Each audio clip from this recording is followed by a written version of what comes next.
This is the Detroit Sports Podcast Network.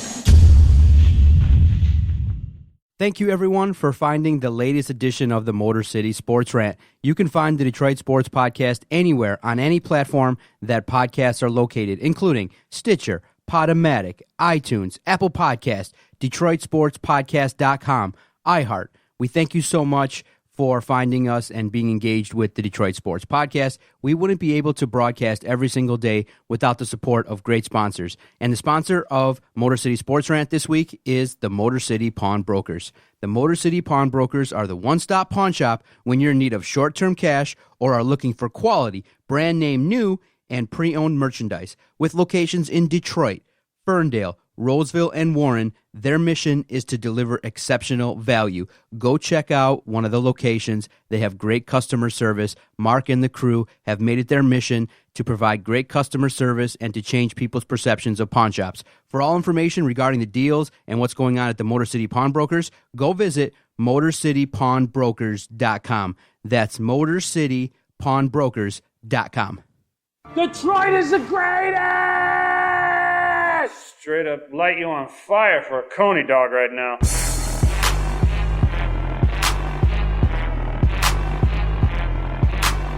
There, McCarty comes back to Neiman in front of him. McCarty draws. McCarty in. McCarty scores! A magnificent goal! Derrick McCarty!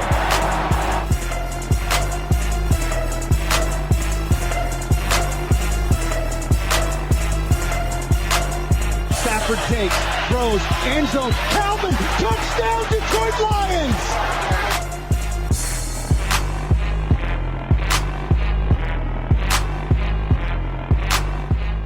In the air, left field!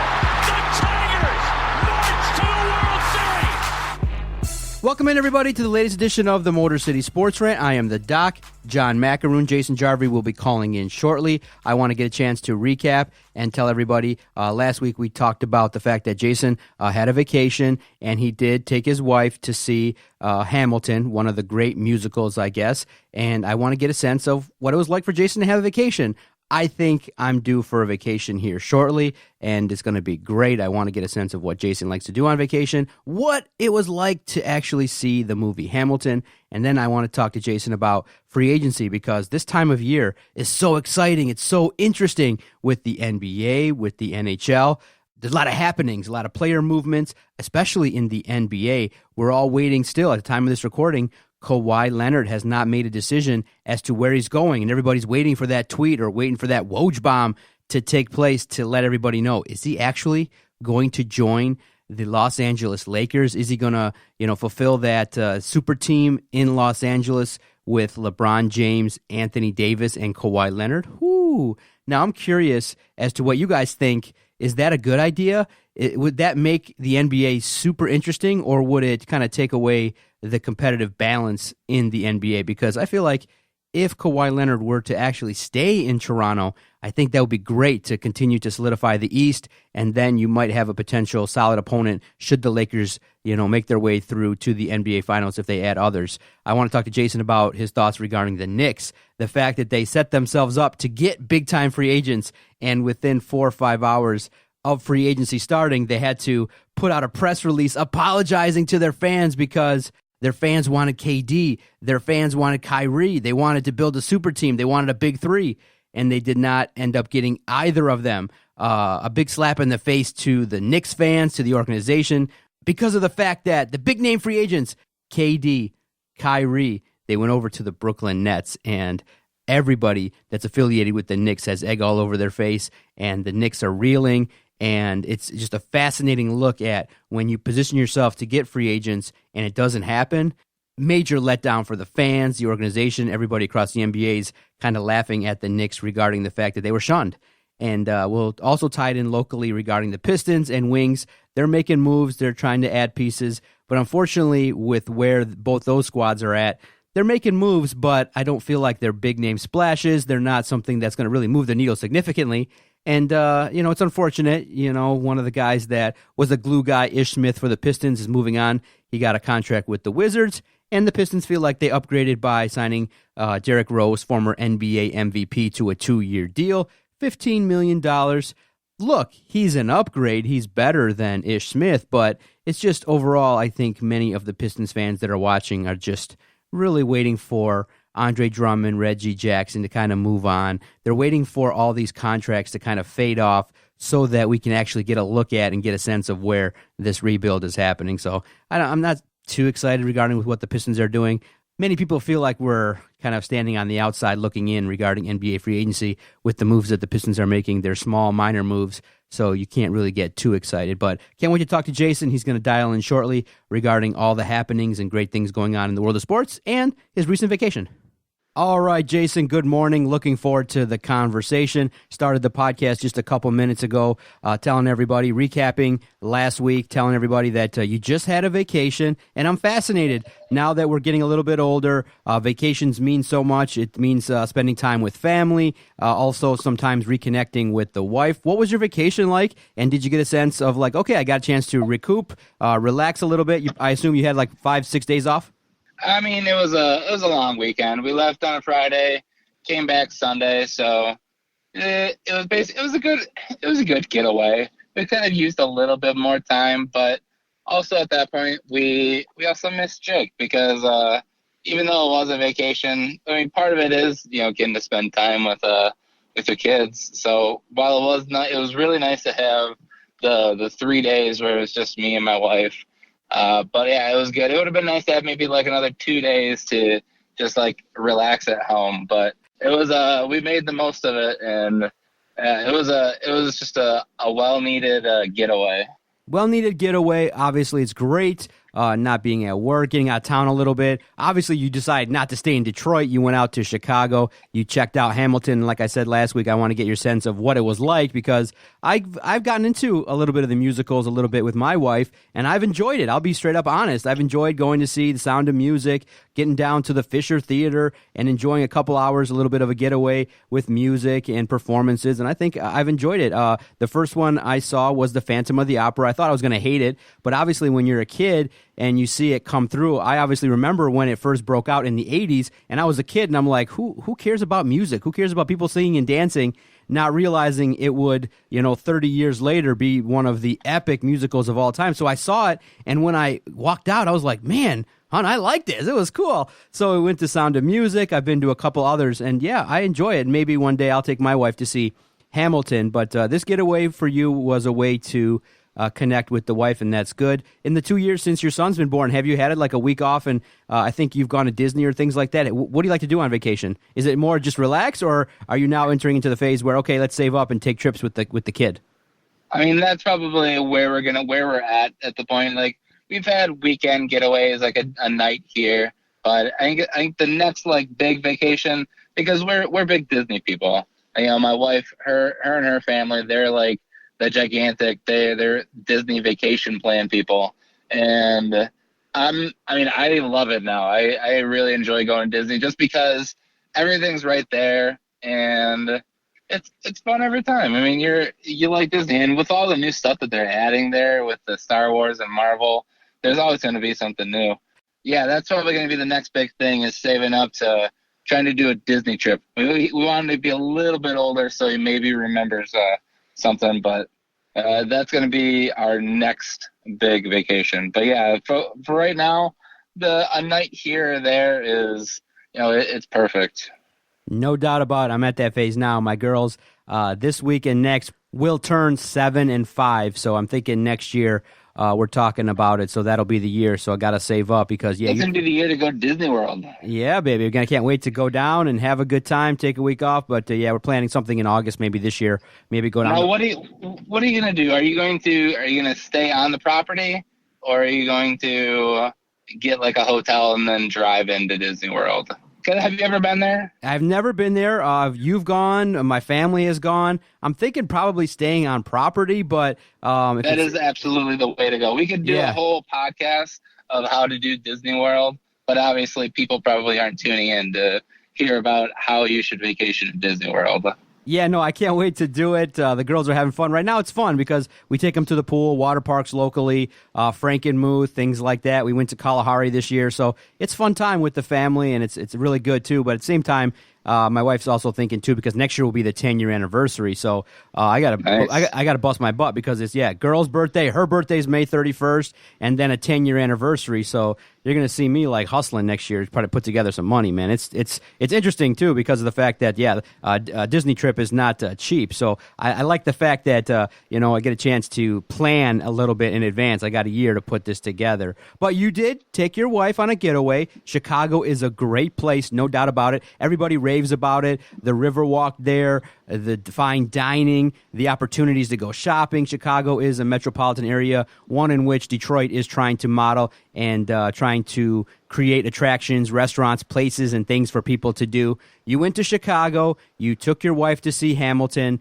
What was that experience like? Because everybody's talked about, since this musical has come out on Broadway, it has shattered records. Everybody lines up to see it. I think now if you want a ticket, you still got to wait a year. It came to Detroit, and the prices, I wanted to go, but the prices were like $200 for an upper level seat. And I'm like, man, this is expensive. So we're waiting it out a little bit. Maybe we'll do a Chicago trip next year. But what was it like? What was your experience like? Is it worth it to drop $400 or $500 on a ticket?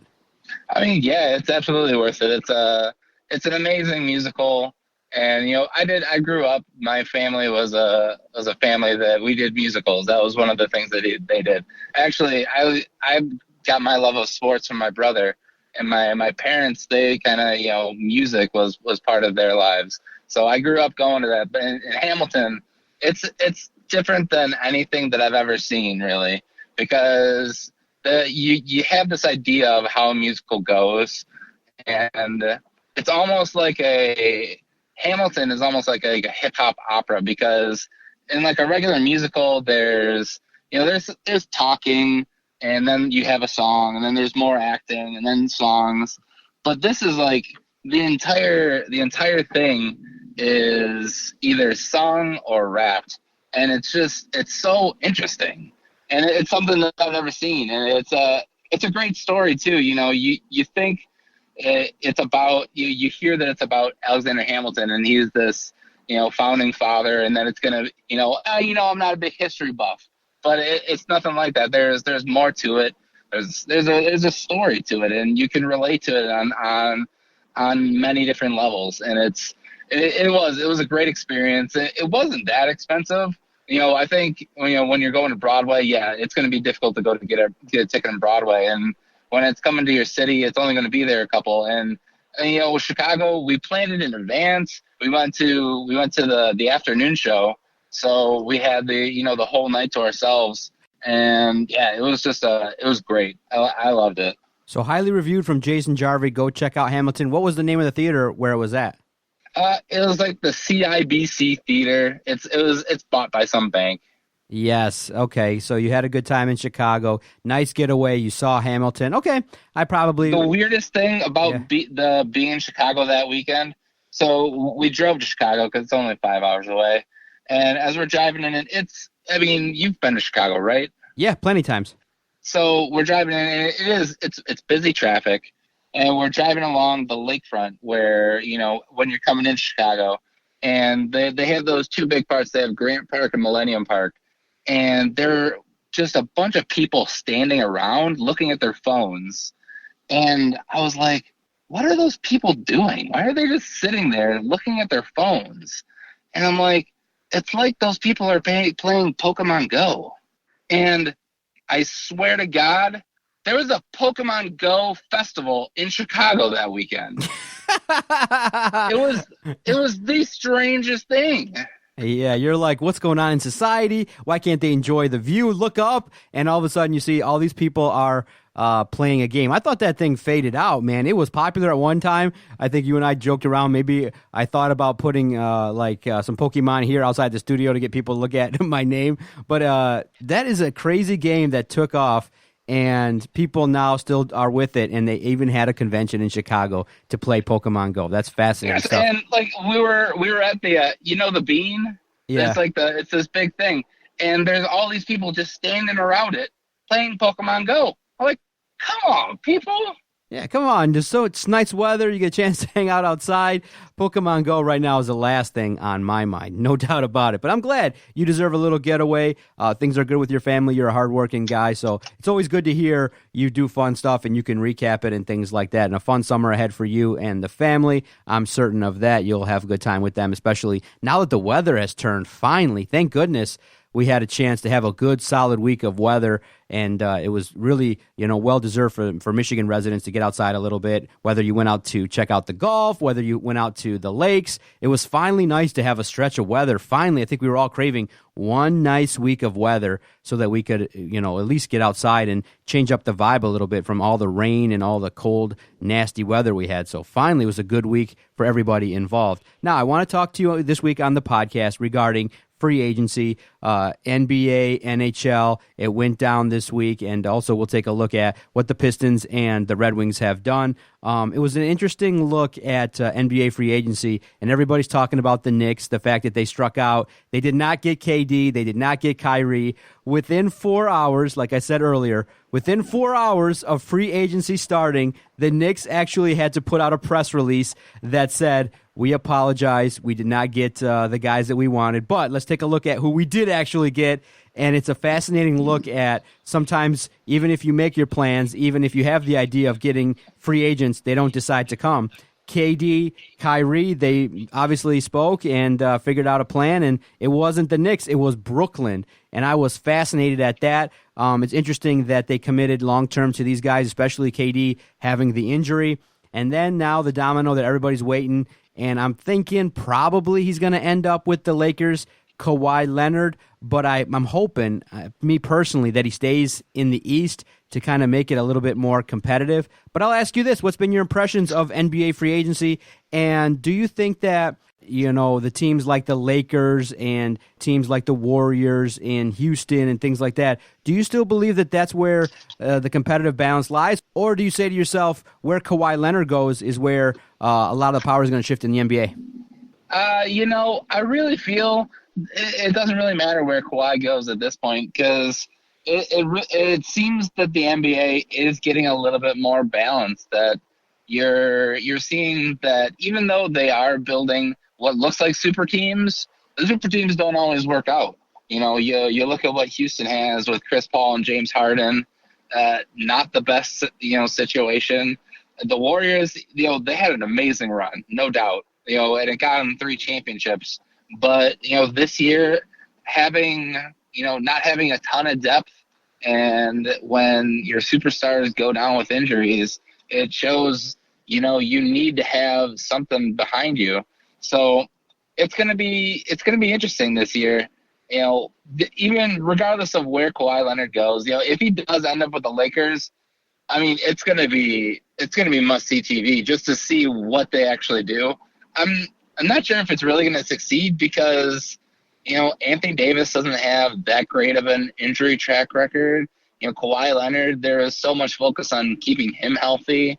And as we saw with LeBron James this year, he couldn't finish the year. So if one of those guys goes down for the Lakers in that situation, I mean, they're done. They're going to have nobody. They're going to have a bunch of league minimums on their team. So it's going to be all the teams that have really built their rosters. The Milwaukee Bucks are still going to be around. They put out for their free agents outside of Malcolm Brogdon, but they got Chris Middleton back.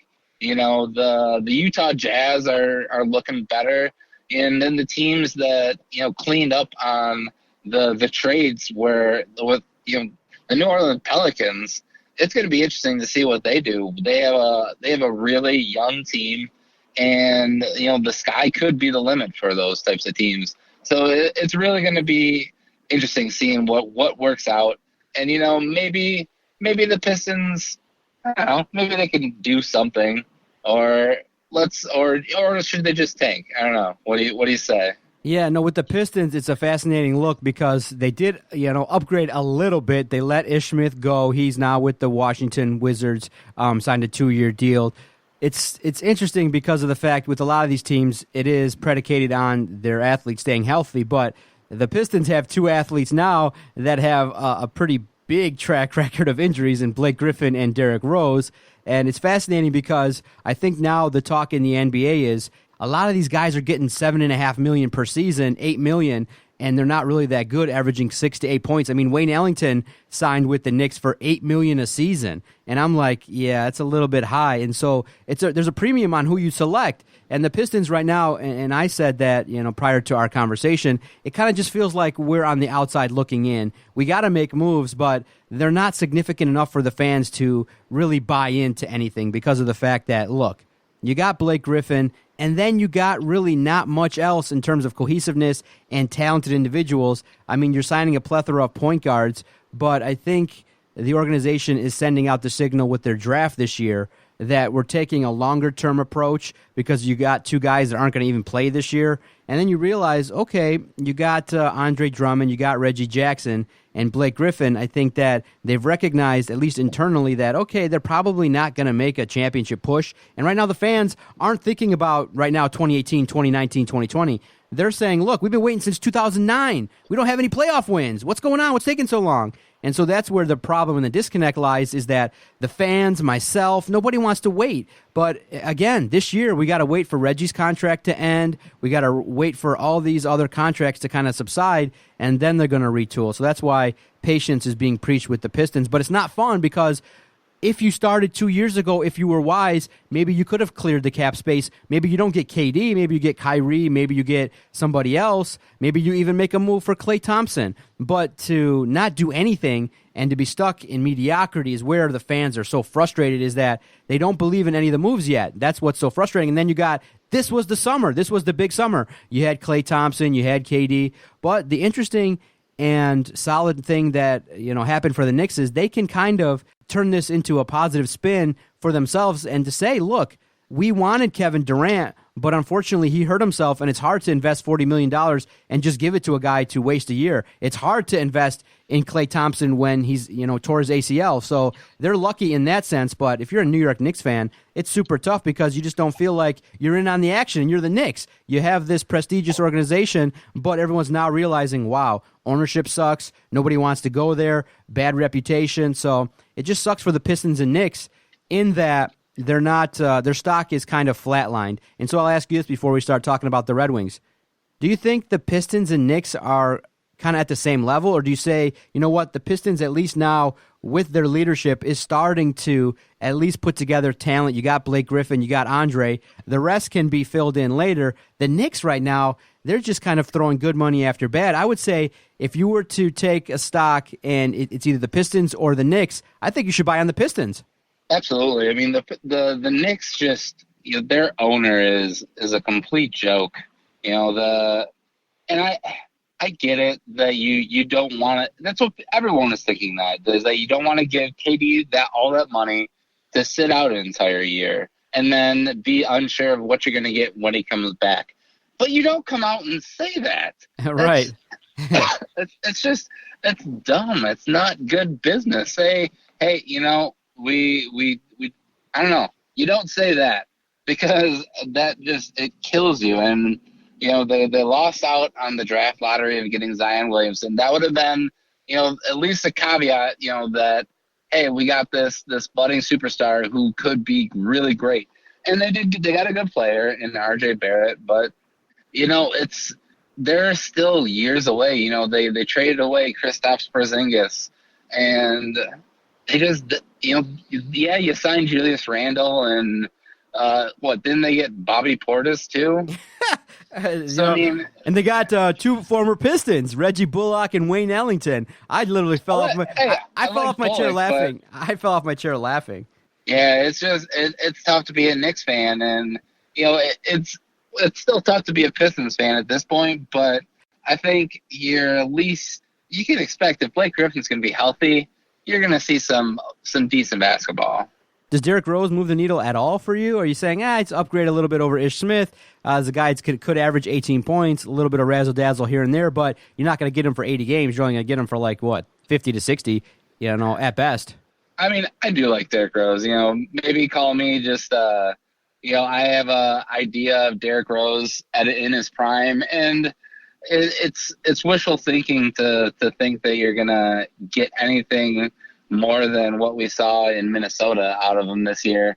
But I do like that pick. And when I was looking at the trades that were the Jimmy Butler trade that they were trying to work out yesterday with the Heat, and like they still hadn't figured out they needed like another team to go in with the Sixers and the Heat, and I wanted somehow us to get rid of Reggie Jackson and us to like flip flop Reggie Jackson and Goran Dragic.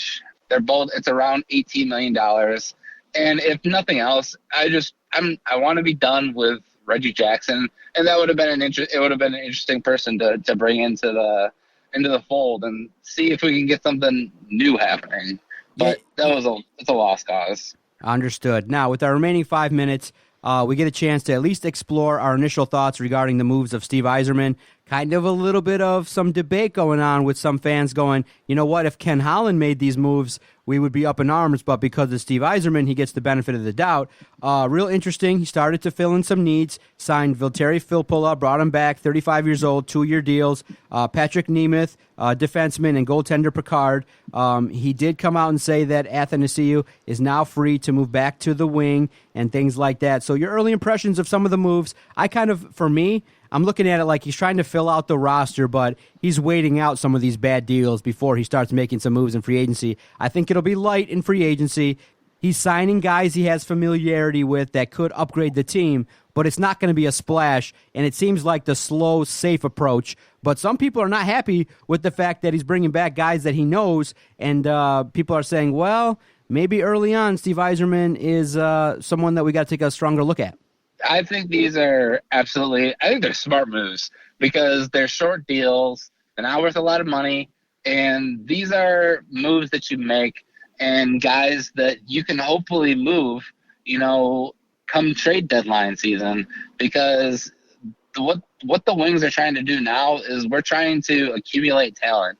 And I think Filppula is a guy, if he doesn't perform, he's going to be a third line, a fourth line center. He's not going to be a top 6 guy. So if he doesn't produce, it's not that big of a deal. But if he does have some success, that's a guy that you can move at the trade deadline and possibly pick up some more pieces. So that's what I think Steve Yzerman is doing. I mean, I could be completely wrong, but that's just the way that I see his moves going right now. He knows that, it's going to be a struggle and we're not going to compete right away, but I think he's making moves for the future with the future in mind. You can follow Jason on Twitter at Jarvie the King. You can follow the network at Detroit Podcast. If you've agreed or disagreed with anything that we've stated on this week's podcast, feel free. We love engaging with the fans. We believe our social media engagement is the best in town. I thank you, Jason, for your time. I hope you and the family have a great 4th. Doesn't look like the weather's going to be super cooperative with us this week, but at least it's a day off or two. And I thank you so much for wrapping sports with me, sharing your insights, and I look forward to our next conversation when we talk again for the Motor City Sports Rant. Thanks, Jason. Later. Real interesting stuff in the world of the NBA, NHL. I'm finding that I'm really intrigued by the fact that free agency is really a fun time, an exciting time, a time where some organizations can go from the basement to the top. I mean, look what the Nets did. They got lucky, they did the work, and in a couple of years, they brought in some big free agents. Now, is it going to work? No guarantees. But at least they're in the conversation, and I think that's where the disconnect is with Piston fans, is we just kind of feel like we're not in the conversation. We're not right there in the club. We're not in the VIP section. We're kind of just waiting outside in the line, and we're like 20th in line, and we're like, okay, there's a chance. Capacity's 300. We're 20th in line, but all of a sudden this group of 20 attractive women and their entourage come in, and you're like, oh, we're not getting in. We're not having a good time. We're not going to be VIP in this club. We're just being teased a little bit with the hope of maybe getting in, and that's what's going on with the Pistons and Wings. You just don't feel like you're in the mix. You don't feel really good about it. But anyways, I appreciate everybody listening. Thank you for downloading across the various platforms. You guys make the Detroit Sports Podcast successful. I want to thank everybody personally that downloads and listens to the Detroit Sports Podcast, that sends us tweets to our Twitter page at Detroit Podcast. For all happenings regarding the network, please visit DetroitSportsPodcast.com. See everybody next time.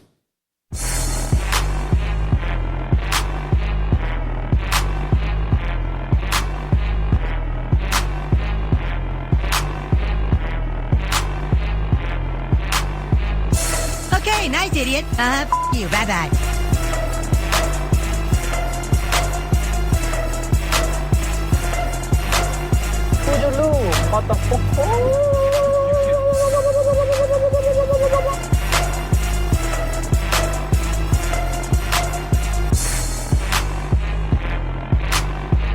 Good day, sir. I said good day.